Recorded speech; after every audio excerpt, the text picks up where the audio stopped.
Hi friends. இனிய காலை வணக்கம்.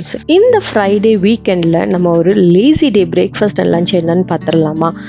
இன்றைக்கி ஒரு ஒன் பாட்டில் ஒரு தக்காளி பிரியாணி பண்ணிடலாம். அது பிரியாணி ரெடி ஆகிட்டே இருக்க மூச்சில் சைடில் காலிஃப்ளவர் ஃப்ரை பண்ணுறதுக்கு மேரினேட் பண்ணுறதுக்கும் நான் ரெடி பண்ணிகிட்டே இருக்கேன்.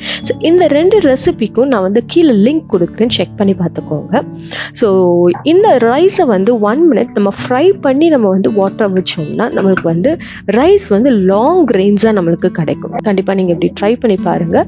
அண்ட் மார்னிங் பிரேக்ஃபாஸ்ட்க்கு பார்த்தீங்கன்னா நல்லா பிரெட்டை டோஸ்ட் பட்டரில் டோஸ்ட் பண்ணி கொடுத்துட்டோம்னா பிள்ளைங்களுக்கு ஃபேவரட்டாக அவங்க ஜாமோ சுகரோ வச்சு சாப்பிட்ருவாங்க. அண்ட் காலிஃப்ளவரை ஃப்ரை பண்ணிவிட்டு விசில்லாம் அடங்கின பிறகு பார்த்தீங்கன்னா பிரியாணி நல்லா கிரேனியாக வந்திருக்குது. இதை எல்லாத்தையுமே நம்ம பேக் பண்ணிடலாம். இன்றைக்கி ஃப்ரூட்டுக்கு நான் மேங்கோ வச்சுருக்கிறேன். அண்ட் இன்றைக்கி சீட் டே. இன்றைக்கி ஸ்நாக்ஸ் பார்த்தீங்கன்னா ஸ்வீட் பேடாக தான் பிள்ளைங்களுக்கு வச்சுருக்கேன். நாளைக்கு என்னன்னு பார்க்கலாம்.